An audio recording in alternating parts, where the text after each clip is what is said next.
Langit Pyongyang malam itu gelap seperti biasanya, tertutup oleh polusi dan cahaya kota yang minim. Di dalam istana kepresidenan yang megah, Kim Jong-un duduk di kursi kebesarannya, membaca laporan-laporan dari berbagai departemen pemerintah. Ia telah terbiasa dengan laporan yang penuh pujian tentang bagaimana rakyat mencintainya, bagaimana negaranya tetap kuat di tengah tekanan dunia, dan bagaimana semua berjalan sesuai rencana. Namun, ada satu laporan yang menarik perhatiannya. Sebuah bangunan tua di pinggiran kota disebut-sebut sebagai lokasi aktivitas mencurigakan. Laporan dari Departemen Intelijen menyebutkan bahwa ada sekelompok orang yang berkumpul di sana secara rutin, terutama pada malam hari. Tidak ada indikasi aktivitas politik atau gerakan subversif, tetapi para agen merasa ada sesuatu yang aneh. Bangunan itu sudah lama terbengkalai, tetapi tiba-tiba, beberapa bulan terakhir, ada orang-orang yang masuk dan keluar dengan sangat hati-hati. Kim Jong-un meletakkan dokumen itu dan menyandarkan tubuhnya di kursi. Matanya menyipit. Biasanya, ia akan langsung mengirim tim keamanan untuk menyelidiki dan menindak tegas siapapun yang melanggar aturan. Namun, ada sesuatu dalam laporan ini yang membuatnya tertarik secara pribadi. Tidak ada indikasi bahaya, tidak ada bukti konspirasi politik, hanya sekelompok orang yang berkumpul di sebuah tempat yang dianggap tidak signifikan.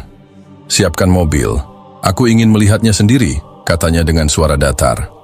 Para pengawal yang berjaga di ruangan itu saling berpandangan, sedikit terkejut dengan keputusan mendadaknya.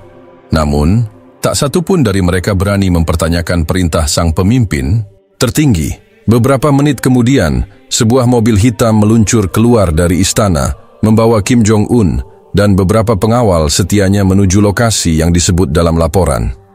Jalanan Pyongyang yang sepi pada malam hari memberikan nuansa suram khas Korea Utara. Lampu-lampu jalan redup dan hanya sedikit kendaraan yang melintas. Kota itu seperti patung raksasa yang tidak bergerak. Hanya ada keheningan yang sesekali dipecah oleh suara kendaraan militer yang berpatroli. Mobil Kim Jong-un berhenti beberapa meter dari bangunan tua yang disebut dalam laporan. Ia memilih untuk turun sendiri, hanya ditemani oleh dua pengawal. Mereka berpakaian sipil agar tidak menarik perhatian.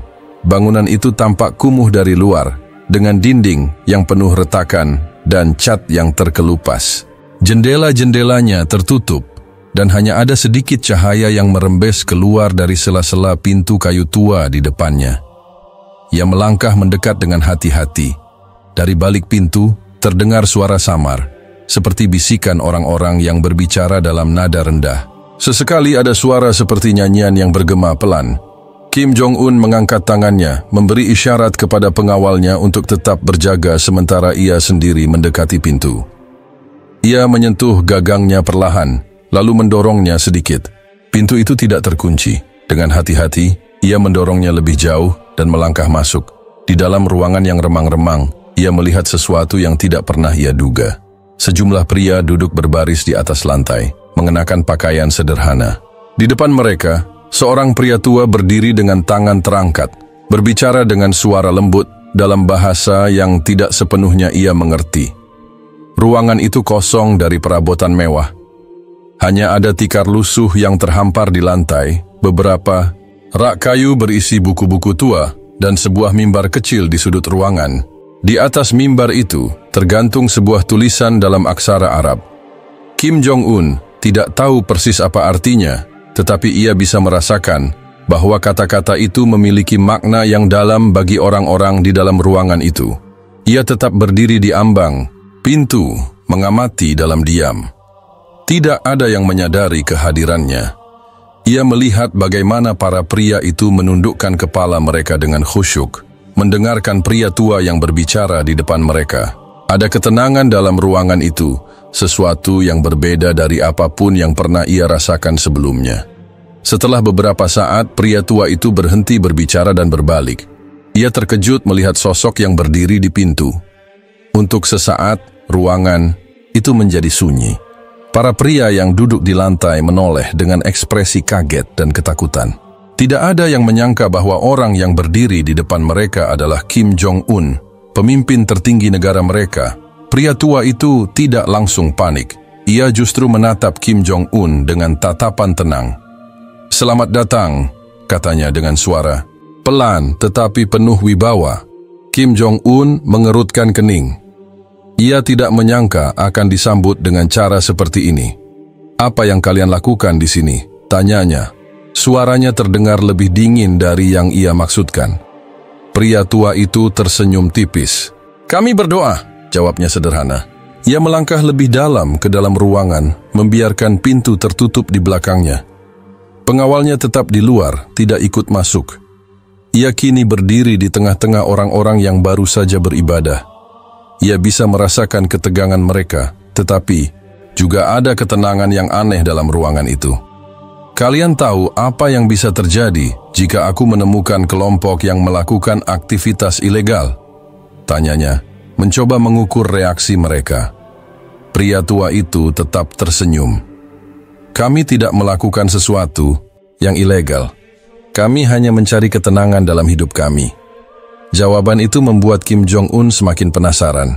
Ia tidak langsung berbicara, hanya berdiri di sana, menatap tulisan-tulisan Arab di dinding, mendengarkan suara-suara hati yang bergetar dalam ruangan itu. Ia tidak tahu bahwa malam ini adalah awal dari sesuatu yang akan mengubah hidupnya selamanya. Angin. Malam yang dingin berembus pelan di sepanjang gang sempit di pinggiran Pyongyang. Kim Jong-un berdiri di depan bangunan tua yang sebelumnya ia lihat dalam laporan intelijen. Bangunan itu terlihat rapuh dengan dinding-dindingnya yang retak dan catnya yang sudah mengelupas. Dari luar, tak ada tanda-tanda kehidupan yang mencurigakan, hanya keheningan yang terasa begitu pekat. Namun, ada sesuatu yang membuatnya merasa berbeda malam ini. Ada ketertarikan aneh yang mengusik pikirannya. Selama ini, ia selalu menganggap dirinya sebagai penguasa mutlak, sosok yang tak perlu meragukan apapun selain dirinya sendiri. Tapi kini, ia berdiri di ambang sesuatu yang tidak ia mengerti. Ia menarik napas dalam-dalam sebelum mendorong pintu kayu tua di depannya. Pintu itu berderit pelan, membuka jalan menuju ruang yang redup bercahaya. Matanya menyapu sekeliling ruangan yang jauh lebih luas dari yang ia perkirakan.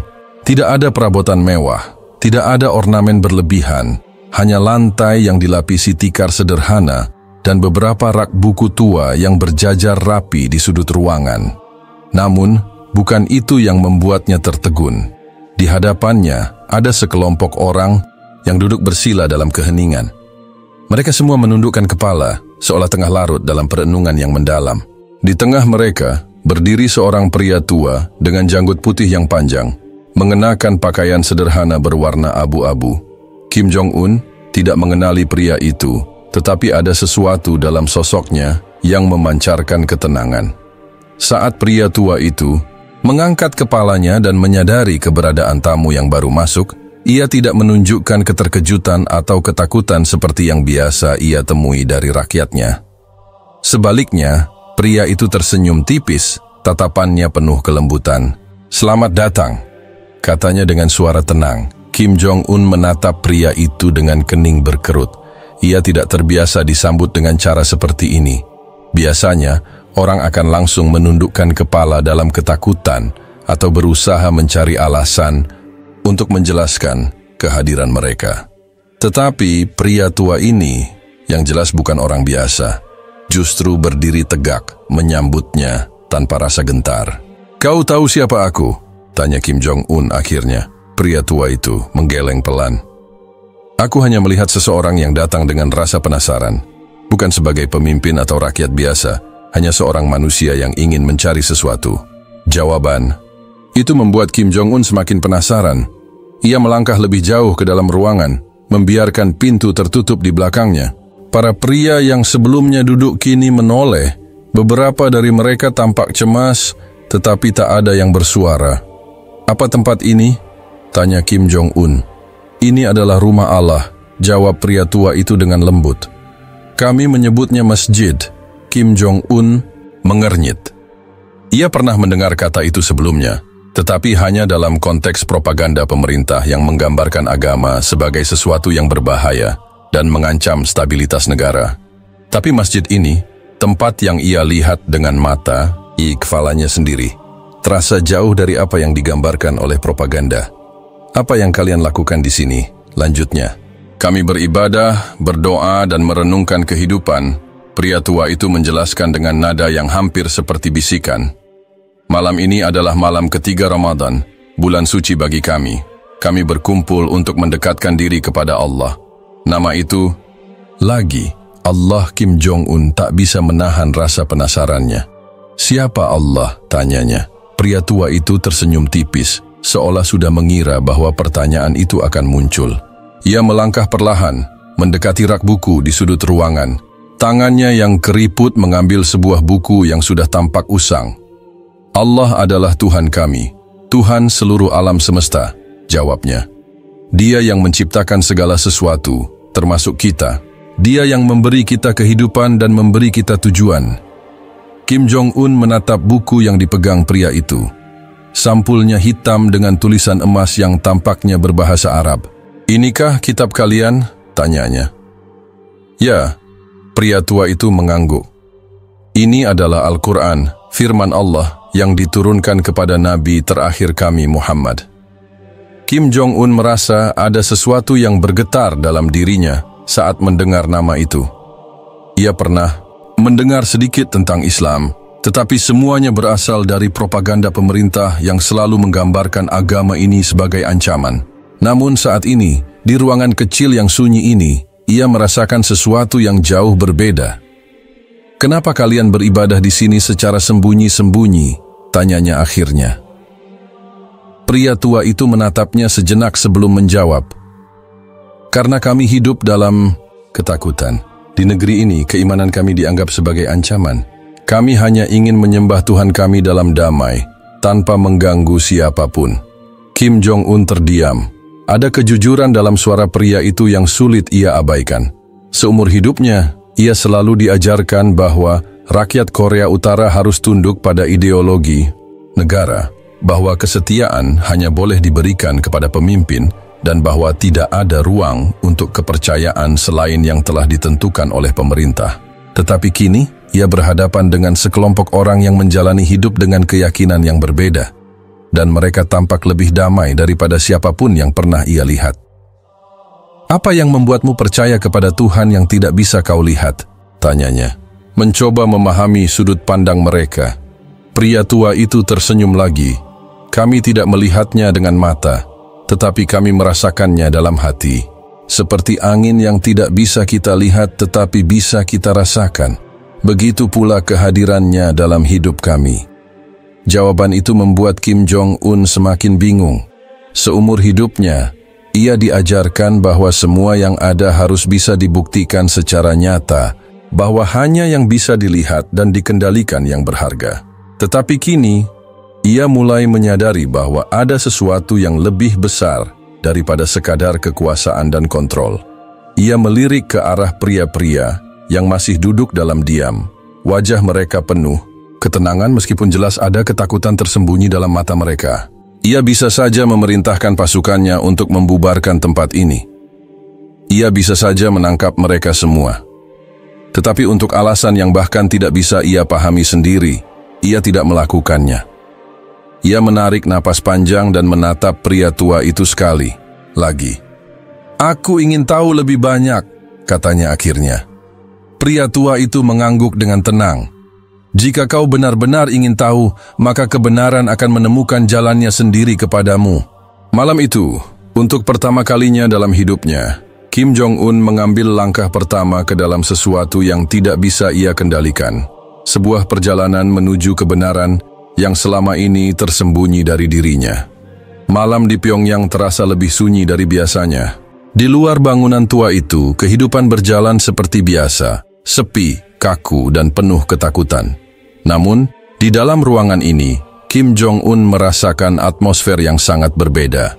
Ia berdiri di sudut, mengamati dengan saksama setiap gerakan orang-orang di depannya. Beberapa pria perlahan berdiri, berbaris dalam formasi yang rapi. Di barisan terdepan, pria tua yang tadi menyambutnya berdiri dengan tangan terangkat ke dada. Kemudian, dengan suara lembut namun penuh wibawa, pria itu mengucapkan sesuatu yang tak dimengerti Kim Jong-un. Allahu Akbar. Serentak, semua yang hadir mengikuti gerakannya. Mereka membungkuk dalam posisi yang hampir seperti sikap hormat, lalu bersujud dalam keheningan yang begitu khusyuk. Kim Jong-un menatap pemandangan itu dengan rasa bingung bercampur kagum. Ia telah melihat banyak parade militer, upacara resmi, dan berbagai bentuk penghormatan kepada dirinya sebagai pemimpin tertinggi. Namun kali ini berbeda. Ia merasakan sesuatu yang lebih mendalam dalam setiap gerakan mereka. Tidak ada unsur paksaan, tidak ada rasa takut, hanya ketundukan yang terasa begitu tulus. Dan kemudian, lantunan suara merdu memenuhi ruangan. Seseorang mulai melantunkan ayat-ayat dalam bahasa yang tidak ia mengerti, namun suaranya seolah menembus relung hati yang paling dalam. Getaran suara itu membentuk irama yang begitu tenang, mengalir seperti aliran sungai yang menyejukkan. Kim Jong-un tidak tahu mengapa, tetapi ada sesuatu dalam lantunan itu yang mengguncangnya. Ia telah mendengar berbagai lagu patriotik, orasi-orasi, penuh semangat, dan pidato panjang yang menggema di seluruh negeri. Tapi suara ini berbeda. Ia merasakan sensasi yang tidak pernah ia alami sebelumnya. Ada ketenangan yang sulit dijelaskan, seolah suara itu menyentuh sesuatu yang telah lama terkubur di dalam dirinya. Setelah beberapa saat, ibadah itu pun selesai. Pria-pria itu duduk kembali dengan tenang, beberapa menutup mata, sementara yang lain berbisik dalam doa. Kim Jong-un akhirnya melangkah mendekati pria tua itu. "Apa yang baru saja mereka lakukan?" tanyanya. Pria tua itu tersenyum tipis. "Itu adalah salat. Kami berdoa kepada Allah, mengingatnya, dan meminta petunjuk darinya." Kim Jong-un menatapnya dengan tajam. "Dan apa yang tadi dia lantunkan?" "Itu adalah ayat Al-Quran. Firman Allah yang diturunkan kepada Nabi kami, Muhammad." Kim Jong-un terdiam sejenak. "Aku tidak mengerti bahasanya, tetapi mengapa aku merasa berbeda saat mendengarnya?" Pria tua itu menatapnya dengan penuh pemahaman, karena firman Allah berbicara kepada hati, bukan hanya kepada telinga. Bahkan jika seseorang tidak memahami bahasanya, ia tetap bisa merasakan kebenaran di dalamnya.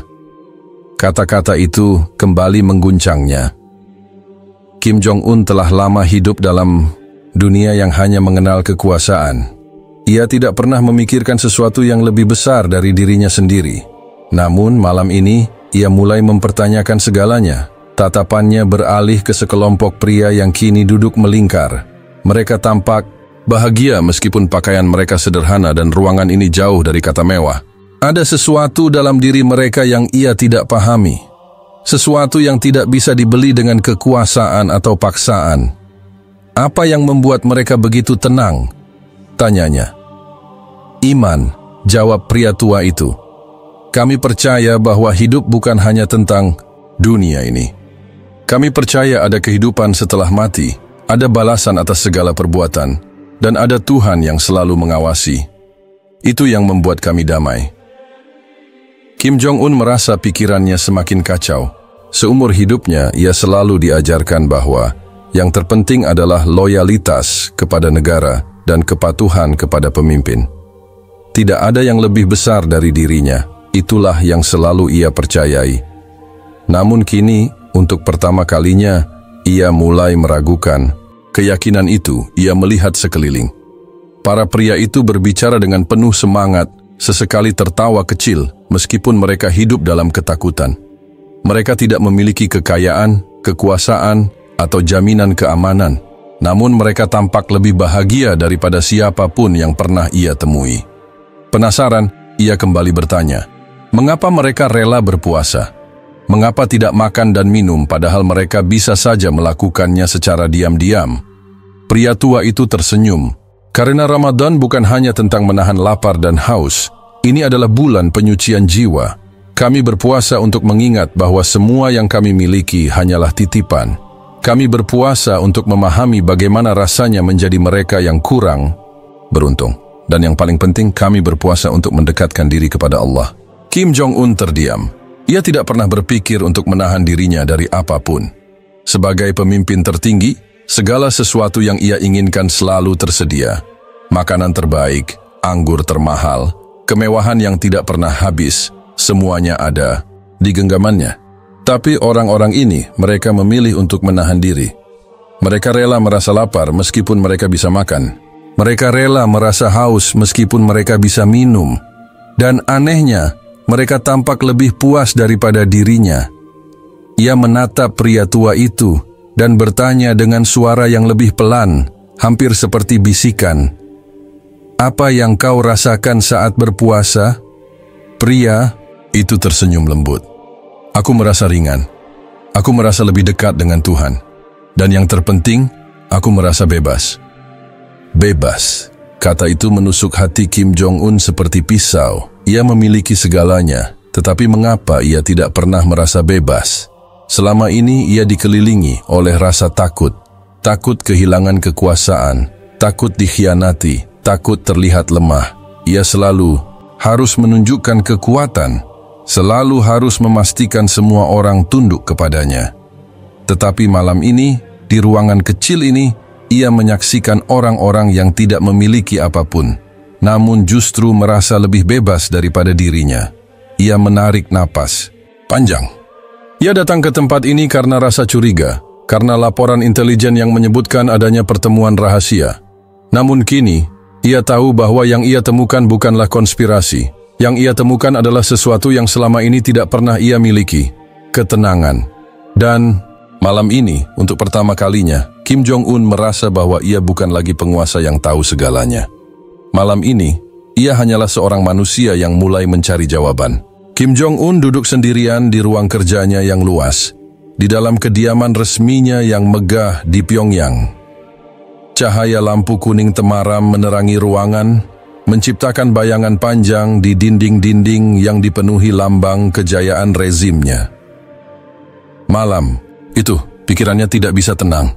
Pertemuan di masjid rahasia pada malam ketiga Ramadan terus terngiang di kepalanya. Suara lantunan ayat-ayat Al-Quran, ketenangan di wajah-wajah orang-orang yang beribadah, serta kata-kata pria tua itu seakan meninggalkan jejak mendalam di dalam benaknya. Ia menatap meja di hadapannya. Sejumlah dokumen laporan intelijen tergeletak di sana, namun tak satu pun menarik perhatiannya. Biasanya, laporan-laporan ini adalah bagian dari rutinitasnya, menganalisis ancaman, merencanakan strategi, dan memastikan kekuasaannya tetap tak tergoyahkan. Namun malam ini, pikirannya hanya dipenuhi oleh satu pertanyaan besar.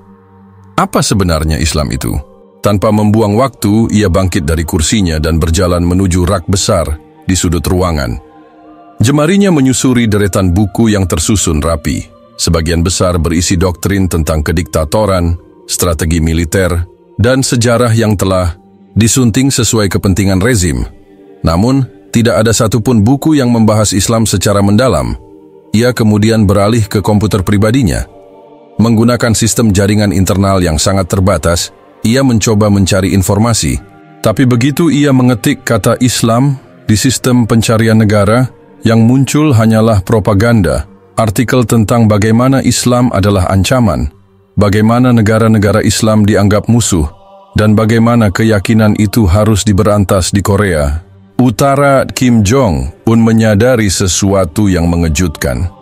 Mengapa semua informasi tentang Islam yang tersedia di negaranya begitu negatif?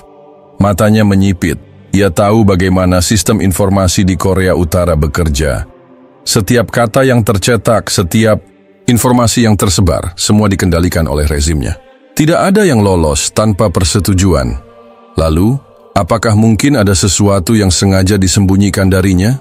Ia teringat kembali perasaan damai yang ia rasakan saat mendengar lantunan ayat suci di masjid. Itu bukan suara yang penuh ancaman. Itu bukan sesuatu yang berbahaya. Justru sebaliknya, ia merasa ada ketulusan yang tidak pernah ia temukan di dalam sistem yang selama ini ia bangun. Kim Jong-un memutuskan untuk mencari lebih dalam.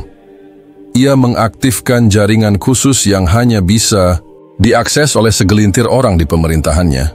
Jaringan ini memungkinkan akses ke sumber informasi yang lebih luas, sesuatu yang tidak bisa diakses oleh rakyat biasa. Ia mengetik, "Sejarah Islam di Korea Utara." Beberapa detik kemudian, layar menampilkan hasil pencarian. Mata Kim Jong-un membelalak. Ada catatan sejarah yang tidak pernah ia lihat sebelumnya. Sebelum semenanjung Korea terpecah, Islam ternyata pernah hadir di wilayah utara. Para pedagang dari Timur Tengah dan Asia Tengah membawa ajaran Islam ke tanah ini berabad-abad yang lalu. Saat Perang Korea berkecamuk, beberapa tentara Muslim dari negara-negara lain juga pernah berada di Korea. Beberapa dari mereka bahkan tetap tinggal membangun komunitas kecil di Pyongyang dan kota-kota lainnya. Namun, setelah Korea Utara menjadi negara tertutup di bawah rezim kediktatoran, semua bentuk kepercayaan yang dianggap tidak sejalan dengan ideologi negara mulai dihapus. Masjid-masjid dihancurkan, umat Muslim dipaksa meninggalkan keyakinannya, dan semua jejak Islam perlahan menghilang dari sejarah resmi Korea Utara. Kim Jong-un menatap layar monitor dengan napas yang semakin berat. Jadi, Islam bukan hal baru di Korea Utara. Itu adalah sesuatu yang telah ada, tetapi dengan sengaja dihapus dari catatan sejarah. Ia menghela napas panjang. Mengapa aku tidak pernah diberitahu tentang ini? Rasa curiganya semakin kuat. Selama ini, ia selalu percaya bahwa ia tahu segalanya tentang negaranya. Tapi kini, ia mulai meragukan banyak hal. Apakah masih ada kebenaran lain yang belum ia ketahui? Dan yang lebih penting, mengapa Islam dianggap sebagai ancaman bagi negara? Kim Jong-un merasa bahwa satu-satunya cara untuk mendapatkan jawaban adalah kembali ke tempat yang telah mengguncang hatinya, masjid itu. Malam berikutnya, dengan penyamaran yang lebih hati-hati, Kim Jong-un meninggalkan istana dan menuju kembali ke lokasi yang telah mengusik pikirannya. Jalanan Pyongyang terasa lebih dingin dari biasanya. Dengan menggunakan mobil sederhana tanpa pengawalan, ia melewati gang-gang gelap dan bangunan-bangunan yang berdiri kaku di bawah lampu-lampu jalan yang redup. Ketika akhirnya sampai di depan masjid tersembunyi itu, ia merasa ada ketegangan dalam dadanya. Ia mengetuk pintu pelan. Tak lama kemudian, pintu terbuka, dan pria tua yang sebelumnya ia temui muncul dari baliknya. Pria itu menatapnya dengan tenang, tanpa tanda-tanda ketakutan atau keterkejutan. "Kau kembali," katanya dengan suara lembut. Kim Jong-un mengangguk. "Aku punya pertanyaan." Pria tua itu tersenyum. "Masuklah, malam ini kami akan berbuka puasa bersama. Mungkin kau bisa menemukan jawabannya di sini." Kim Jong-un melangkah masuk, dan untuk pertama kalinya dalam hidupnya, ia merasa bahwa ia bukan lagi seorang pemimpin yang harus dihormati dengan ketakutan. Malam itu, ia hanya seorang manusia yang mencari kebenaran. Ruangan besar di Istana Kepresidenan Korea Utara malam itu terasa lebih sunyi dari biasanya. Lampu kristal yang menggantung dari langit-langit tinggi bersinar redup, memantulkan bayangan di meja panjang yang biasanya penuh dengan suara diskusi tegas para pejabat tinggi negara. Namun, malam ini, ruangan itu terasa lebih dingin, lebih menekan, lebih menyesakkan bagi seorang pria yang duduk di ujungnya. Kim Jong-un merasakan perubahan yang tak bisa dijelaskan dalam dirinya. Pikirannya terasa lebih berat dari sebelumnya. Sejak kunjungannya ke masjid rahasia itu, ia mulai melihat dunia dengan cara yang berbeda. Ia bukan lagi pemimpin yang hanya memerintah dengan tangan besi, tapi manusia yang sedang dilanda kebingungan. Namun, di lingkaran kekuasaannya, kebingungan adalah tanda kelemahan. Dan kelemahan adalah sesuatu yang tidak boleh ditunjukkan oleh seorang pemimpin tertinggi. Seorang penasihat senior yang telah mengabdi sejak masa ayahnya melangkah masuk ke ruangan. Ia menunduk hormat sebelum berbicara. "Pemimpin tertinggi, ada beberapa hal yang ingin saya sampaikan." Kim Jong-un mengangkat wajahnya, menatap pria itu dengan sorot mata yang sulit ditebak. "Katakan." Pria itu maju selangkah. "Kami memperhatikan perubahan dalam diri Anda akhir-akhir ini. Anda sering menyendiri. Keputusan-keputusan Anda tidak lagi sekeras dulu. Beberapa pejabat mulai bertanya-tanya, apakah ada sesuatu yang mengganggu pikiran Anda?" Kim Jong-un menyandarkan punggungnya ke kursi, lalu menghela napas panjang. "Inikah yang membuat mereka gelisah?" tanyanya dengan nada datar. Penasihat itu tidak langsung menjawab. Ia menatap pemimpinnya dengan tatapan yang penuh kehati-hatian. Pemimpin yang kuat tidak boleh ragu dalam mengambil keputusan. Sejarah telah membuktikan bahwa satu-satunya cara mempertahankan negara ini adalah dengan disiplin dan ketegasan. Kim Jong-un tidak langsung menjawab. Ia menatap meja di hadapannya, jemarinya mengetuk permukaannya dengan pelan. Apakah mempertahankan negara ini berarti harus menutup pikiran terhadap hal-hal yang baru? Tanyanya akhirnya. Penasihat itu menegang. Anda tahu sendiri bahwa ideologi kita adalah satu-satunya yang bisa menjaga stabilitas negara. Jika kita membuka diri terhadap pemikiran asing, terutama yang bertentangan dengan nilai-nilai yang telah kita tanamkan sejak lama, maka perlahan-lahan kita akan kehilangan kendali. Itu akan menjadi awal dari kehancuran. Kim Jong-un tersenyum tipis. Jadi menurutmu, berpikir di luar batas yang telah ditetapkan adalah sebuah ancaman? Saya tidak menyebutnya ancaman, jawab penasihat itu hati-hati. Tapi ini bisa menjadi bahaya. Tidak hanya bagi negara, tetapi juga bagi Anda sendiri. Kim Jong-un menyipitkan matanya. Aku, penasihat itu menundukkan kepala. Sejarah telah menunjukkan bahwa pemimpin yang mulai mempertanyakan sistem yang telah ada sering kali menghadapi konsekuensi yang tidak diinginkan. Ruangan itu kembali sunyi. Kim Jong-un memahami maksud dari kata-kata penasihatnya. Dalam sistem seperti Korea Utara, pemimpin tertinggi adalah simbol mutlak kekuasaan. Namun kekuasaan itu tidak datang tanpa konsekuensi. Jika ada tanda-tanda bahwa pemimpin mulai goyah, maka mereka yang berada di lingkaran dalam akan mulai bergerak. Mereka akan melihat kelemahan sebagai alasan untuk mengambil tindakan. Dan sekarang, ia menyadari bahwa ia sedang diawasi. Sejak kunjungannya ke masjid itu, sejak ia mulai membaca tentang sejarah yang tersembunyi, sejak ia mulai bertanya-tanya apakah ada kebenaran lain di luar yang telah diajarkan kepadanya, para pejabat tinggi pasti sudah mencium perubahan itu. Apakah aku sedang kehilangan kendali atas diriku sendiri? Kim Jong-un bangkit dari kursinya. Aku ingin sendiri. Penasihat itu menatapnya sejenak, lalu menunduk dalam-dalam sebelum melangkah, mundur dan meninggalkan ruangan. Saat pintu tertutup, Kim Jong-un menghela napas panjang. Ia berjalan menuju jendela besar yang menghadap ke kota Pyongyang.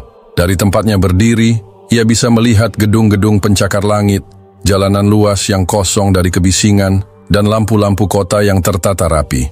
Semuanya terlihat sempurna, seperti yang seharusnya. Seperti yang telah ia warisi dari ayah dan kakeknya. Tapi mengapa sekarang, setelah semua yang ia miliki, ia merasa kosong? Ia merasakan ketakutan yang berbeda dari yang pernah ia alami sebelumnya. Bukan ketakutan akan musuh dari luar, bukan ketakutan akan pengkhianatan internal, tapi ketakutan akan dirinya sendiri. Jika ia terus mengikuti rasa penasarannya, jika ia terus menggali lebih dalam tentang Islam, tentang kebenaran yang tersembunyi, tentang sejarah yang telah dihapus, apa yang akan terjadi pada dirinya?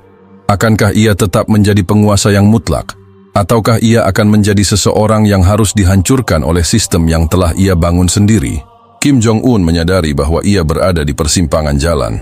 Jika ia melangkah lebih jauh, ia mungkin tidak akan bisa kembali lagi. Kim Jong-un melangkah perlahan melewati lorong gelap yang menuju ke masjid rahasia itu. Malam telah larut, namun di dalam hatinya masih berkecamuk kegelisahan yang belum pernah ia rasakan sebelumnya.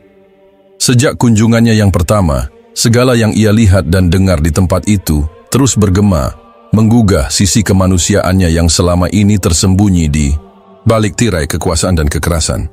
Dengan langkah yang penuh kehati-hatian dan hati yang berdebar, ia membuka pintu kayu yang sudah usang, yang menyambutnya dengan derit pelan. Di dalam ruangan sederhana itu, lampu minyak yang redup menebarkan sinar keemasan, menciptakan bayangan lembut di dinding-dinding batu yang dingin, seakan-akan mengundang jiwa-jiwa yang tengah mencari kedamaian untuk menemukan pijakan. Di sudut ruangan, sang imam sudah menunggunya. Wajahnya yang keriput dihiasi senyum penuh kehangatan, menyambut dengan tatapan lembut yang seolah-olah mengerti beban batin yang dibawa oleh tamu tak terduga ini. Tanpa banyak kata, imam itu mengangguk dan mengisyaratkan agar Kim Jong-un duduk di sebuah tikar yang telah disiapkan. Suasana di dalam masjid tersebut jauh berbeda dari yang pernah ia alami selama ini. Di sini tidak ada kemegahan politik atau simbol kekuasaan. Yang ada hanyalah ketenangan, keikhlasan, dan kehangatan doa yang terpancar dari setiap sudut ruangan. Mereka berdua duduk dalam keheningan sesaat. Hanya terdengar desah napas dan gemerisik tikar di bawah tubuh. Akhirnya, dengan suara yang hampir seperti bisikan, sang imam memulai percakapan. Wahai anak manusia, engkau datang kembali dengan beban yang tak terkatakan di hati. Apakah engkau mencari kebenaran yang selama ini tersembunyi di balik tabir dunia? Tanyanya dengan penuh kelembutan. Kim Jong-un menatap sang imam dengan mata yang tampak penuh pertanyaan dan kegelisahan. Aku telah melihat sesuatu di sini, sesuatu yang tidak pernah kupahami dalam kehidupanku sebagai pemimpin. Aku merasakan kedamaian yang tak terlukiskan, seolah-olah ada sesuatu yang jauh lebih agung daripada kekuasaan yang selama ini kupeluk. Namun, di balik perasaan itu, aku merasa ada pertanyaan yang tak terjawab. Aku ingin tahu, apa sebenarnya yang kau ajarkan? Apa yang membuat doa dan puasa ini memiliki kekuatan yang bisa menenangkan jiwa seorang penguasa? Sang imam tersenyum penuh pengertian. Semua bermula dari tauhid, keesaan Tuhan. Dalam Islam, kita diajarkan bahwa hanya ada satu Tuhan, satu pencipta, yang Maha Esa. Tauhid bukanlah sekadar pengakuan lisan, melainkan sebuah penghayatan mendalam bahwa segala sesuatu di alam semesta ini berasal darinya. Keesaan itu mengajarkan kita bahwa tidak ada kekuasaan lain yang dapat menandingi keagungan Sang Pencipta. Ketika engkau menyadari bahwa dirimu hanyalah bagian kecil dari ciptaannya, maka engkau akan menemukan kebebasan dan keadilan yang sejati. Kim Jong-un mendengarkan dengan seksama. Kata-kata itu, meskipun terdengar sederhana, mulai menggerakkan sesuatu di dalam dirinya. Ia telah lama percaya bahwa kekuasaan adalah segalanya, bahwa setiap tindakan harus diukur dari seberapa besar kemampuannya mengendalikan nasib rakyat dan negaranya. Namun, di sini, di hadapan sang imam, ia mulai mempertanyakan prinsip-prinsip yang selama ini ia anut. Lalu, apa maksud dari keadilan dan rahmat dalam ajaran ini? Bagaimana kedua konsep itu bisa menyatu dengan tauhid yang kau sebutkan? Tanyanya, suaranya penuh keingintahuan yang mendalam. Sang imam menghela napas panjang, seakan mengenang perjalanan panjang pengetahuan yang telah ia tempuh. Keadilan dalam Islam adalah cerminan dari kesempurnaan Sang Pencipta. Allah menciptakan alam semesta ini dengan aturan yang adil, dan setiap makhluknya diberi bagian yang setimpal dalam kehidupan. Keadilan itu berarti tidak ada yang lebih tinggi atau lebih rendah, karena semua makhluk di sisinya sama-sama membutuhkan rahmat. Rahmat itu sendiri adalah bukti kasih sayang Allah yang tak terbatas. Dalam setiap hembusan nafas, dalam setiap detak jantung, rahmatnya mengalir. Ketika seseorang menyadari bahwa takdirnya diatur oleh kekuatan yang penuh kasih, maka segala penderitaan bisa dimaknai sebagai ujian yang membawa pada pembersihan jiwa dan pertumbuhan spiritual. Mendengar penjelasan itu, Kim Jong-un merasakan sesuatu yang belum pernah ia rasakan sebelumnya. Setiap kata yang keluar dari mulut sang imam seakan meneteskan embun penyejuk pada jiwa yang selama ini terbakar oleh ambisi dan kekerasan. Di dalam dirinya, ia mulai mempertanyakan apakah prinsip-prinsip yang selama ini ia pegang, prinsip kekuasaan mutlak, kontrol tanpa kompromi, dan penindasan terhadap perbedaan adalah jalan yang benar. Ia mengingat kembali setiap keputusan keras yang pernah ia ambil, setiap tindakan yang membuatnya kehilangan kontak dengan kemanusiaan. Kini, dalam keheningan masjid yang sederhana ini, semua itu seolah mulai runtuh, digantikan oleh pertanyaan-pertanyaan yang menggugah hati. Bagaimana mungkin jika seluruh hidupku dipenuhi dengan perintah dan kekuatan, aku belum pernah merasakan kedamaian yang begitu murni? Gumamnya dengan nada lirih. Ia memejamkan mata sejenak, mencoba menghayati makna setiap kata yang diucapkan. Aku telah menghabiskan hidupku dalam kekuasaan. Namun apa artinya kekuasaan tanpa kedamaian batin? Setiap perintah yang kupaksakan, setiap keputusan yang kupaksakan untuk menjaga kekuatan, kini terasa hampa. Apakah tidak mungkin ada jalan yang lebih mulia, jalan yang membawa kebaikan bukan hanya bagi negara, tapi juga bagi jiwaku sendiri? Sang imam mengangguk perlahan, seolah memahami pergolakan batin yang begitu mendalam. Engkau melihat kebenaran melalui mata hatimu sendiri. Dan itulah awal dari perubahan sejati. Aku mengerti, selama ini engkau diajarkan bahwa kekuasaan adalah segalanya, bahwa segala sesuatunya harus diukur dengan kekuatan dan kontrol. Namun Islam mengajarkan kita bahwa kekuasaan duniawi hanyalah sementara, sedangkan kedamaian abadi datang dari pengakuan akan keesaan Allah, dari penyerahan diri pada rahmat dan keadilannya. Ketika engkau belajar mencintai dengan segenap hatimu, engkau akan menemukan bahwa kasih sayang dan keadilan adalah dua sisi yang tidak bisa dipisahkan. Percakapan itu berlangsung dalam keheningan yang penuh makna. Setiap kata yang diucapkan seakan meresap ke dalam lubuk jiwanya, mengikis lapisan-lapisan kebencian, kekerasan dan kebimbangan yang telah lama menutupi hatinya. Ia menyadari bahwa selama ini, ia telah terjebak dalam lingkaran kekuasaan yang menyesakkan, di mana setiap tindakan diukur dari segi politik dan militer. Namun di sini, di hadapan sosok yang begitu sederhana namun bijaksana, ia merasakan adanya dimensi lain dalam kehidupan, dimensi yang didasarkan pada cinta, keadilan, dan rahmat ilahi.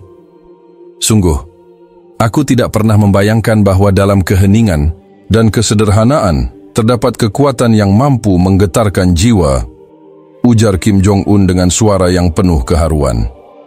Ia merasa seakan-akan setiap kata sang imam adalah kunci untuk membuka pintu-pintu yang selama ini terkunci rapat dalam dirinya.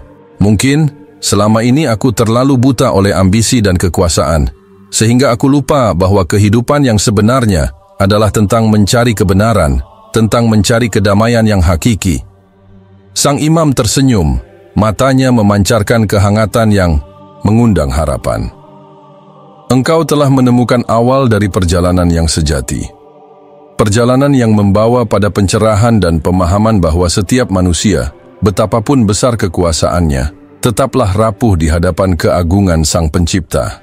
Tauhid mengajarkan kita untuk menyadari bahwa segala sesuatu di dunia ini hanyalah titipan, sementara hakikat sejati adalah hubungan kita dengan Yang Maha Esa. Dengan memahami itu, engkau tidak hanya akan menemukan kedamaian, tetapi juga akan mampu memimpin dengan hati yang lebih lembut dan adil. Percakapan itu terus berlanjut hingga larut malam. Di balik dinding-dinding masjid yang sederhana, dua jiwa. Satu jiwa pemimpin dunia yang penuh ambisi, dan satu jiwa ulama yang mengakar dalam keimanan, berbincang tentang hakikat kehidupan, tentang kebenaran yang tersembunyi di balik tirai realitas duniawi. Dalam tiap kalimat, tiap ungkapan, tersimpan harapan bahwa dunia ini bisa berubah menjadi tempat yang lebih baik, tempat di mana keadilan dan rahmat tidak hanya menjadi mimpi belaka. Saat fajar mulai menyingsing, Kim Jong-un merasa seolah-olah beban berat yang selama ini menghimpit jiwanya perlahan terangkat. Ada ketenangan yang belum pernah ia rasakan, suatu rasa damai yang mulai mengalir di dalam dirinya. Ia menyadari bahwa meskipun jalan menuju pencerahan ini penuh dengan pertanyaan dan tantangan, ia telah menemukan secercah harapan bahwa mungkin di balik kekuasaan dan ambisi ada ruang untuk kebaikan dan perubahan. Dalam keheningan pagi itu, ia mengucapkan kata-kata yang penuh makna kepada sang imam. Terima kasih. Aku belum pernah merasakan ketenangan seperti ini. Aku belum pernah tahu bahwa ada jalan lain di luar jalan yang selama ini kutapaki. Aku mulai memahami bahwa sesungguhnya kepemimpinan sejati bukan hanya tentang mengendalikan rakyat, tetapi juga tentang mengendalikan diriku sendiri, menyelami kebenaran yang ada di dalam hatiku. Sang imam mengangguk, matanya berbinar penuh harapan dan kebijaksanaan. Perubahan selalu dimulai dari dalam diri. Engkau telah membuka mata hatimu, dan itu adalah langkah pertama menuju jalan yang lebih mulia. Ingatlah, setiap pencarian kebenaran membawa pada ujian, namun juga pada anugerah yang tak ternilai. Semoga engkau menemukan kedamaian sejati dalam setiap langkah yang kau ambil. Dengan itu, percakapan yang menggetarkan jiwa itu pun mengalir, mengukir sebuah momen abadi dalam perjalanan batin Kim Jong-un. Di balik dinding-dinding masjid yang sunyi, ia menemukan secercah cahaya yang mampu menerangi lorong-lorong gelap. Kekuasaannya membuka ruang bagi pertanyaan-pertanyaan yang telah lama terpendam dan menyalakan api perubahan yang mungkin akan mengubah nasibnya dan mungkin juga nasib suatu bangsa. Malam itu, Kim Jong-un berdiri di balkon istananya, memandangi langit malam Pyongyang yang tenang. Angin dingin berhembus pelan membelai wajahnya yang penuh pemikiran. Sejak percakapannya dengan imam di masjid rahasia itu, pikirannya terus bergejolak. Ia telah melihat sesuatu yang berbeda, sesuatu yang tidak pernah ia rasakan sebelumnya, ketenangan yang datang dari keimanan yang tulus. Namun, semakin ia mendekati pemahaman baru ini, semakin besar pula gelombang tantangan yang harus dihadapinya. Ia tahu bahwa mengizinkan kebebasan beragama, bahkan dalam skala kecil sekalipun, adalah hal yang mustahil di negaranya. Sejak lama, ia telah menjadi simbol kekuasaan mutlak, pemimpin yang tak terbantahkan. Setiap doktrin yang diajarkan kepada rakyatnya menegaskan bahwa hanya negara dan ideologinya yang layak dipuja. Namun, kini ada dorongan kuat dalam dirinya untuk membuka celah kecil bagi kebenaran yang ia temukan. Ia ingin memberi kesempatan bagi rakyatnya untuk menemukan kedamaian yang sama seperti yang ia rasakan di dalam masjid itu. Namun, dunia kekuasaan tidak pernah memberikan jalan yang mudah bagi mereka yang ingin berubah. Gerakan kecil yang mulai ia pikirkan ini rupanya telah sampai ke telinga orang-orang terdekatnya. Para jenderal dan penasihat seniornya telah memperhatikan perubahannya. Mereka melihatnya semakin sering menyendiri, lebih banyak berpikir daripada bertindak, dan lebih ragu dalam mengambil keputusan-keputusan yang sebelumnya bisa ia keluarkan dengan dingin dan tanpa keraguan. Di dalam ruangan rapat rahasia yang terletak di bawah istana, sekelompok pria berkumpul dalam keheningan yang tegang.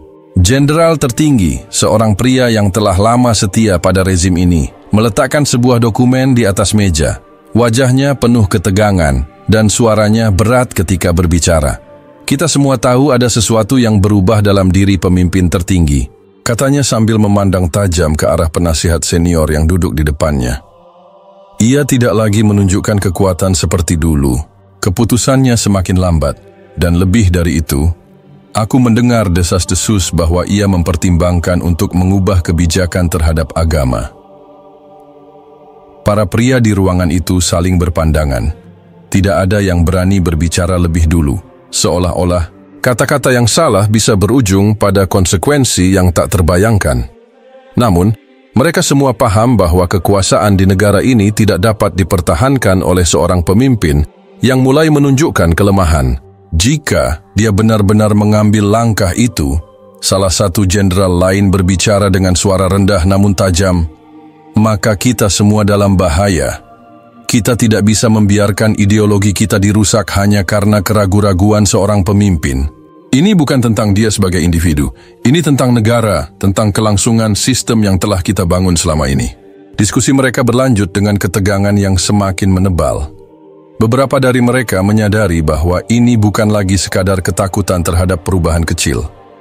Jika pemimpin tertinggi mereka berubah terlalu jauh, maka keberadaan mereka pun bisa terancam. Setiap langkahnya akan menentukan apakah ia masih layak menjadi pemimpin atau tidak. Dalam diam, mereka mulai menyusun rencana. Sementara itu, di dalam istananya, Kim Jong-un masih berdiri dalam diam. Pikirannya terbelah di antara dua jalan yang saling bertentangan. Di satu sisi, ia tahu bahwa mempertahankan sistem yang ada akan memastikan stabilitas dan kelangsungan kekuasaannya. Di sisi lain, ia merasakan panggilan yang semakin kuat untuk mencari kebenaran, untuk menemukan sesuatu yang lebih besar daripada sekadar kekuasaan. Malam semakin larut dan keheningan yang menyelimuti Pyongyang terasa lebih berat dari biasanya. Kim Jong-un tahu bahwa keputusan yang akan ia buat dalam waktu dekat akan menentukan segalanya.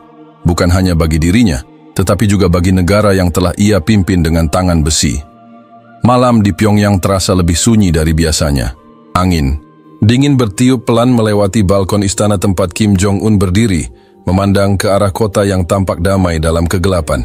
Namun, jauh di dalam dirinya, ia tahu bahwa ketenangan ini hanyalah ilusi. Di balik tembok-tembok istana, perlawanan mulai terbentuk. Orang-orang terdekatnya, yang selama ini bersumpah setia kepadanya, kini menyusun strategi untuk melawannya. Sejak ia mulai menunjukkan tanda-tanda perubahan, Para jenderal dan penasihatnya bergerak lebih agresif. Mereka tidak hanya mencurigainya, tetapi mulai mengambil langkah konkret untuk memastikan bahwa ia tidak akan membawa negara ini ke arah yang berbeda. Perubahan, dalam bentuk apapun, adalah ancaman bagi tatanan yang telah mereka bangun selama bertahun-tahun. Di ruang rapat rahasia di dalam markas militer, sekelompok petinggi pemerintahan berkumpul dalam suasana tegang.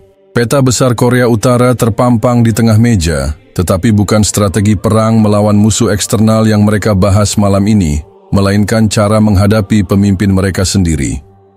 Kita tidak bisa menunggu lebih lama, salah satu jenderal berbicara dengan nada tegas. Pemimpin tertinggi telah berubah. Jika kita tidak bertindak sekarang, kita mungkin akan kehilangan kendali atas negara ini. Seorang penasihat senior mengangguk setuju. Aku mendapat laporan bahwa ia semakin sering menghilang dari istana pada malam hari. Beberapa kali terlihat ada kendaraan tanpa tanda pengenal yang membawanya pergi. Aku sudah menyelidiki, dan lokasinya mengarah ke sebuah bangunan tua di pusat kota. Mata-mata di ruangan itu saling bertukar pandang. Tidak ada yang berani mengatakannya secara langsung, tetapi mereka semua tahu bangunan apa yang dimaksud. Itu adalah masjid rahasia yang selama ini hanya dikenal oleh segelintir orang. Kegiatan di dalamnya sudah lama diawasi, tetapi tidak ada yang mengira bahwa pemimpin mereka sendiri yang diam-diam mendatanginya. Ini bukan hanya ketertarikan sesaat, kata seorang jenderal lainnya. Jika ia benar-benar berpikir untuk mengubah kebijakan negara terkait agama, maka kita harus bertindak. Kita semua tahu apa yang terjadi jika rakyat mulai mempertanyakan doktrin yang telah kita tanamkan selama ini. Keputusan pun diambil.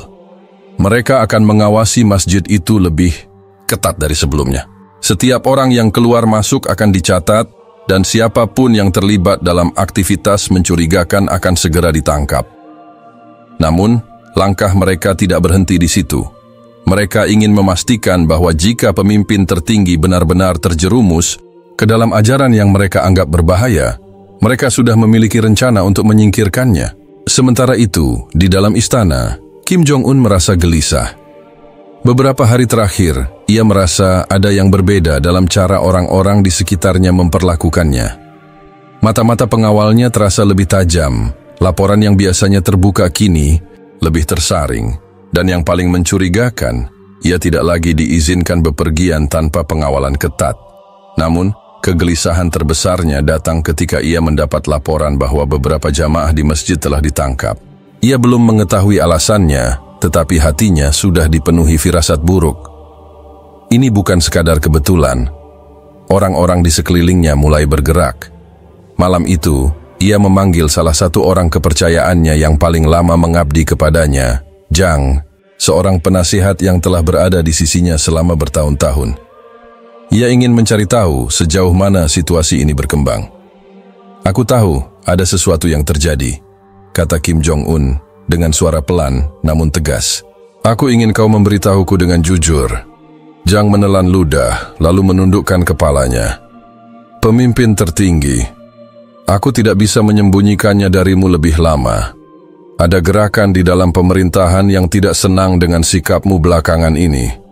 Mereka menganggap perubahanmu sebagai ancaman. Kim Jong-un mengepalkan tangannya. Dan kau? Apa kau juga melihatku sebagai ancaman? Jang terdiam sesaat sebelum menjawab. Aku bersumpah setia kepadamu, tetapi aku juga harus memberitahu bahwa kepercayaan di sekitarmu mulai runtuh. Para jenderal telah menyusun rencana untuk menggulingkanmu jika mereka merasa kau sudah terlalu jauh. Kim Jong-un menghela napas dalam. Ia telah mempersiapkan diri untuk kemungkinan ini, tetapi mendengarnya langsung dari mulut orang yang ia percayai tetap saja membuat hatinya bergetar. Dan tentang masjid, tanyanya lagi. Jang menggeleng pelan. Mereka sudah tahu. Mereka mulai menangkap orang-orang yang datang ke sana. Aku takut bahwa dalam waktu dekat, mereka juga akan mengincarmu. Keheningan menyelimuti ruangan itu. Untuk pertama kalinya dalam hidupnya, Kim Jong-un merasa bahwa kekuasaannya benar-benar terancam. Bukan oleh musuh dari luar, tetapi oleh orang-orang yang selama ini berada di sisinya. Kini, ia harus memutuskan langkahnya. Apakah ia akan melawan mereka dan mempertahankan keyakinan yang mulai tumbuh dalam hatinya? Ataukah ia akan mengorbankan semua yang telah ia pelajari demi tetap bertahan di atas singgasana? Waktu terus berjalan dan bayangan perlawanan dari dalam semakin nyata. Malam di Pyongyang terasa lebih mencekam dibanding sebelumnya. Langit kelabu, awan tebal menggantung rendah seolah menjadi pertanda akan datangnya badai. Namun, badai sesungguhnya tidak ada di langit, melainkan di dalam istana Kim Jong-un. Ia duduk di ruang pribadinya, sebuah ruangan yang jarang dikunjungi siapapun kecuali dirinya sendiri. Dinding-dindingnya dipenuhi rak buku tebal yang berisi literatur politik dan sejarah yang telah ia pelajari sejak muda. Namun, di atas meja kecil di hadapannya, ada satu buku yang selama ini tidak pernah ada dalam koleksinya. Al-Quran. Tangannya gemetar saat menyentuh sampulnya. Ini adalah kitab yang telah mengubah cara ia memandang dunia dalam waktu yang begitu singkat. Dari sekadar rasa penasaran, kini ia menemukan ketenangan dalam ayat-ayatnya.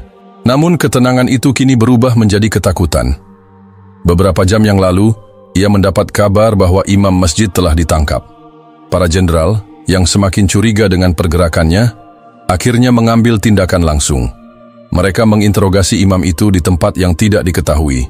Jika ia tidak bertindak sekarang, tidak ada jaminan imam itu akan selamat. Kim Jong-un mengepalkan tangan. Ini bukan sekadar masalah pribadi lagi. Ini adalah pertarungan antara dua jalan yang berbeda. Tetap mempertahankan kekuasaannya sebagai pemimpin tertinggi Korea Utara atau mengikuti keyakinan yang mulai tumbuh dalam hatinya. Ia menarik napas dalam-dalam sebelum memanggil salah satu orang kepercayaannya, Jang. Dalam hitungan menit, Jang sudah berada di hadapannya dengan ekspresi penuh ketegangan. Mereka sudah menangkapnya, kata Kim Jong-un dengan suara pelan, tapi jelas. Jang mengangguk. Ya, Yang Mulia. Imam itu ditahan di lokasi rahasia. Aku tidak tahu pasti di mana, tapi dari informasi yang kudapat, mereka akan menekannya untuk mengaku. Kim Jong-un menatap tajam. Mengaku apa? Jang menelan ludah sebelum menjawab. Mengaku bahwa ia telah merekrutmu untuk bergabung dengan Islam. Mereka ingin menjadikannya kambing hitam seolah-olah ia adalah ancaman bagi negara. Kemarahan bergejolak dalam dada Kim Jong-un. Ini bukan hanya sekadar permainan politik lagi. Ini adalah upaya untuk menghapus jejak kebenaran yang baru saja ia temukan. Ia bangkit dari kursinya, berjalan mondar-mandir dengan gelisah. Aku harus menghentikan ini, gumamnya. Jang menggeleng. Yang Mulia, kau tahu apa akibatnya jika kau melawan mereka? Para jenderal sudah tidak percaya lagi kepadamu. Jika kau bergerak terlalu cepat, mereka bisa saja menjatuhkanmu. Jang menatapnya dengan penuh kekhawatiran. Apa yang akan kau lakukan? Kim Jong-un menghela napas panjang. Aku akan membebaskan imam itu. Dan aku akan mengumumkan sesuatu yang tidak pernah dilakukan pemimpin manapun di negara ini. Jang tercengang. Yang Mulia, itu berarti... Iya, potong Kim Jong-un tegas. Aku tidak bisa hidup dalam kepalsuan lagi. Jika aku harus kehilangan segalanya demi kebenaran, maka biarlah begitu. Ia tahu, keputusannya ini tidak hanya akan mengguncang pemerintahannya, tapi juga seluruh Korea Utara. Namun, untuk pertama kalinya dalam hidupnya, ia merasa benar-benar yakin dengan apa yang harus ia lakukan. Ia menatap langit yang masih kelabu di luar jendela. Badai memang akan datang, tapi kali ini ia siap menghadapinya. Angin malam bertiup dingin di Pyongyang, membawa keheningan yang lebih mencekam dari biasanya. Kim Jong-un berdiri di balkon kediamannya, menatap kota yang gelap dan sunyi. Dari tempatnya berdiri, ia bisa melihat sungai Taedong mengalir pelan di kejauhan, membelah kota yang selama ini ia pimpin dengan tangan besi. Namun, malam ini terasa berbeda. Ada sesuatu yang menggantung di udara, sesuatu yang tidak pernah ia rasakan sebelumnya. Pikirannya berputar liar. Keputusan yang akan ia buat malam ini tidak hanya akan mengubah hidupnya, tetapi juga masa depan Korea Utara. Selama ini, ia tumbuh dengan ajaran bahwa kekuasaan adalah satu-satunya kebenaran. Ia diajarkan bahwa pemimpin harus mutlak, tidak boleh ada ruang untuk keraguan atau perasaan. Namun, Selama beberapa minggu terakhir, ia mulai memahami sesuatu yang jauh lebih dalam. Imam yang telah mengajarinya tentang Islam masih berada dalam tahanan. Kim Jong-un tahu bahwa para jenderalnya sedang menunggu reaksinya. Jika ia diam, itu berarti ia menyerahkan imam itu kepada nasib yang mengerikan. Jika ia bertindak, itu berarti ia harus melawan lingkaran kekuasaannya sendiri. Orang-orang yang selama ini menjaga dan mendukungnya. Jang, orang kepercayaannya, masuk ke ruangan dengan wajah penuh ketegangan. Yang mulia, aku baru saja mendapatkan informasi bahwa Dewan Militer akan mengadakan pertemuan rahasia malam ini. Mereka meragukan kesetiaanmu. Kim Jong-un tidak kaget. Mereka sudah menduganya sejak lama. Ini hanya masalah waktu. Jang mengangguk. Tapi mereka tidak hanya sekadar curiga. Ada rencana untuk menggulingkanmu jika kau melangkah terlalu jauh. Kim Jong-un menatap Jang dalam-dalam. Apa menurutmu aku sudah terlalu jauh? Jang terdiam, lalu menjawab pelan. Aku tidak tahu, Yang Mulia. Tapi aku tahu bahwa sejak kau menemukan Islam, kau bukan lagi orang yang sama.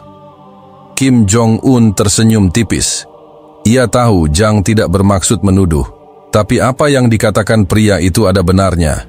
Ia memang berubah. Ia bukan lagi pemimpin yang sama seperti dulu. Pemimpin yang menindas tanpa ragu, yang memimpin dengan ketakutan, yang percaya bahwa ia adalah satu-satunya kebenaran. Kini, ia telah mengenal konsep keadilan, kasih sayang, dan keimanan. Tapi apa? Artinya semua itu jika ia tidak bisa bertindak, ia menghela napas panjang. Aku akan membebaskan imam itu. Jang tampak terkejut. Yang Mulia, itu berisiko. Jika mereka tahu kau membebaskannya, mereka akan menganggapmu pengkhianat. Kim Jong-un tersenyum tipis. Kalau begitu, biarlah. Aku tidak bisa kembali ke masa lalu. Aku harus melihat ke depan. Malam itu, Kim Jong-un diam-diam mengeluarkan perintah untuk membebaskan imam tersebut. Ia menggunakan jalur yang paling rahasia, memastikan tidak ada yang mengetahui pergerakannya. Namun seperti yang sudah ia duga, para jenderalnya lebih cepat dari yang ia kira. Beberapa jam setelah imam itu dibebaskan, Kim Jong-un dipanggil ke ruang pertemuan darurat di istana. Saat ia masuk, ia melihat wajah-wajah yang selama ini ia kenal, para jenderal, penasihat senior, dan orang-orang kepercayaannya. Namun kali ini tidak ada penghormatan, tidak ada sorak-sorai untuknya. Hanya tatapan tajam dan dingin yang seolah siap menelannya bulat-bulat. Jenderal Pak, salah satu penasihat militernya yang paling senior, membuka suara. Yang Mulia, kami telah mendengar kabar bahwa tahanan berbahaya telah dibebaskan dari sel rahasia. Apakah itu perintah Anda? Kim Jong-un menatap pria itu dengan tegas. Ya. Ruangan seketika menjadi sunyi. Tidak ada yang menyangka bahwa ia akan mengakuinya secepat itu. Jenderal Pak mengepalkan tangannya. Apakah Yang Mulia sadar bahwa ini adalah pelanggaran berat terhadap keamanan nasional? Kim Jong-un tersenyum sinis. Keamanan nasional atau keamanan kalian sendiri? Beberapa orang tampak gelisah. Jenderal Pak melangkah maju. Yang Mulia, negara ini dibangun di atas kepemimpinan yang kuat. Jika pemimpin menunjukkan kelemahan, maka negara akan runtuh. Kami tidak bisa membiarkan itu terjadi. Kim Jong-un memandang mereka semua satu persatu. Kelemahan? Apakah kalian tahu apa yang sebenarnya lemah? Ketika kita menolak mendengar kebenaran. Ketika kita membungkam mereka yang hanya ingin beribadah. Apakah itu kekuatan? Jenderal Pak mengepalkan tangan. Yang Mulia, ini bukan sekadar tentang agama. Ini tentang kelangsungan negara. Jika Anda berubah terlalu jauh, maka rakyat akan kehilangan kepercayaan. Kami tidak bisa membiarkan itu terjadi. Kim Jong-un mengangguk pelan. Jadi kalian sudah membuat keputusan?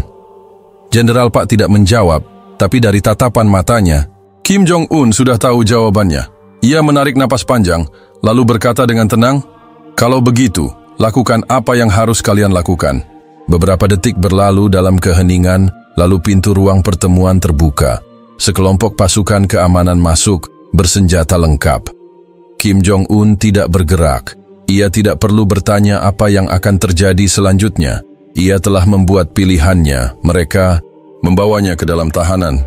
Tidak ada pengadilan, tidak ada perlawanan. Semuanya telah direncanakan.